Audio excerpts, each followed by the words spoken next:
I've screwed my life up pretty good, and I'm wondering how much improvement can I actually make in 100 days. Welcome, my name is Kevin. I'm a father, skateboarder, Gen X punk, and an artist. I've curled up the side of my mustache so you guys can get a visual cue. So this series that I'm doing right here is the direct sequel to another series that I finished, I guess, a couple months ago, where I outlined my downfall, my patterns of self-destruction, my plans for fixing everything, and what else? Refinding my purpose and mission in life. And there has been some progress in the past couple months, but I don't think enough progress.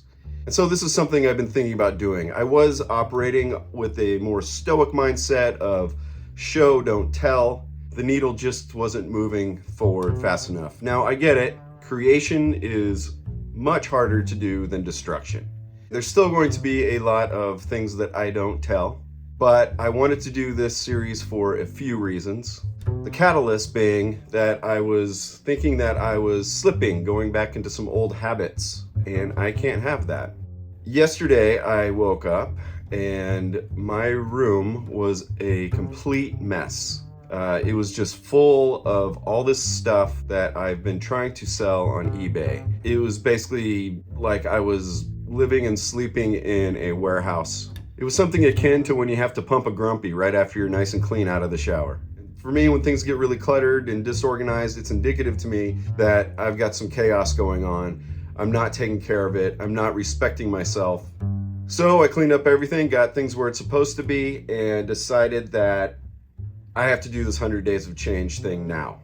So I set up a camera and I'm recording. Didn't even check to see if I've got weird nose hairs or anything like that. Just going for it. So some of the reasons why I want to do this 100 days is that I want to have a visual document of where I'm at today as I record and see just how far I can get in 100 days. I'm also doing this to have some accountability because I have just recently seen that I can fall back into old habits fairly quickly and fairly easily. And I know that if someone's watching, I'm more likely to do my best. And I know that I'm not the only one suffering right now. I have experience with success and failure, albeit this being the worst things have ever been. So I'm hoping that there might be some inspiration, maybe some wisdom from my successes and lessons from my failures that I might be able to pass on. So I definitely hope this helps somebody, including myself. I'm also doing this with my daughter in mind. When she gets older, maybe she'll find these and kind of see how her old man dealt with strife, with problems. Hopefully that she can see that I'm not just going to take my lumps and go lie down on the floor. So I'm hoping that when she grows up, she might find this and it'll help her too. I think maybe the last reason why I'm doing this is to get a little bit more raw, a little more unscripted. Since I came back to YouTube, I've been doing videos that take a long time. And I think that maybe I need to loosen up a little bit. I think I can probably still scratch that filmmaker itch doing just run and gun style videos for a while. It's not saying that the big videos, the heavily edited videos, won't be showing up. Just not a big priority for a little bit. I just came over to my desk to make a visual aid for this 100 days, and it just popped into my head. I forgot to tell you that these videos are not going to be 100 consecutive days in a row also. I think I'm going to do updates on Sundays. That sounds like a good day. Okay, back to it. I'm going to make a graph to chart my escape from the prison I put myself in and record how I'm doing today versus where I'll be in 100 days. This is going to be in regards to my pillars of wealth, also known as the pillars of a good life. The supplies that I'm using today are thanks to these fine folks right here. Here's the start of my pillars of wealth chart. I'm going to try not to overshare too much, but as they say, what gets measured grows. This is the baseline, and everything here is just status quo. This jagged area at the bottom here is rock bottom, and up here, everything is awesome. The first pillar of wealth, obviously money. So I lost my business, lost my income, started to go in debt because of it, started to figure it out, then had some housemates break up, and now everything, rent, bills, is up 50%, and I'm not earning enough to outpace this right now. The next pillar is basic needs. which is tied in really closely with this one.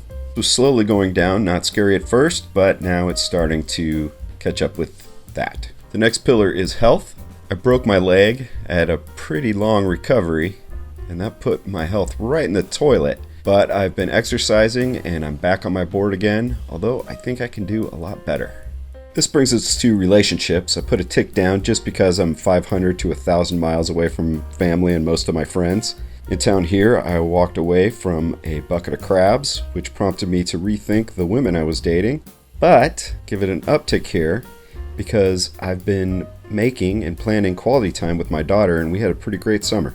Here's the last one. This is supposed to be a little guy on a skateboard to represent free time and fun, which was on a pretty steep and steady decline as I was kind of worried about all this stuff falling apart, until I realized that I was prioritizing that and neglecting myself. So I started having fun again. And like I said, got back on my skateboard and been having a good time doing things with my kid.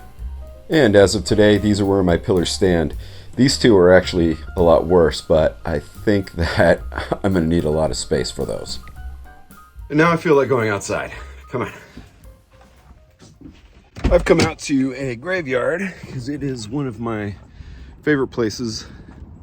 It's not for any morbid reasons. I like the history. I live in a pretty busy city on a very busy street, so it's a nice place usually to get away from everything. And it's kind of a bit of a memento mori, or mori, I don't know how to say it, for me. Since we all have to die, and I want to remember that so that I live life to the fullest while I have it. Another reason I came out here, well, there's a couple, I guess, is that it is usually pretty peaceful. There's still like dog walkers, and there's a maintenance crew, and there's some people jogging over there and riding bikes by, and it makes me very uncomfortable to film myself in public. Kind of want to get over that a little bit. I used to do it on the old version of my YouTube channel. I never really got used to it then. There's no progress without some discomfort, right? My goal for the next 100 days is to move my pillars up as far as I possibly can, get rid of as much chaos as possible while sticking with my purpose and my mission, and hopefully while having a good time doing it. So ultimately, what I'm looking for is simplicity, peace, and freedom, and hopefully some skateboarding. If you made it this far, thanks for hanging out with me. This is day one. This is 100 days of living. Thanks for watching. I've got an algorithm to fight, so I'd be much obliged if you'd hit that like button, and I'd love to hear from you in the comments. And if you feel so inclined to help me out with what I'm doing, there's a Patreon link over there in the bottom right-hand corner. In any case, thanks again, and have a good one.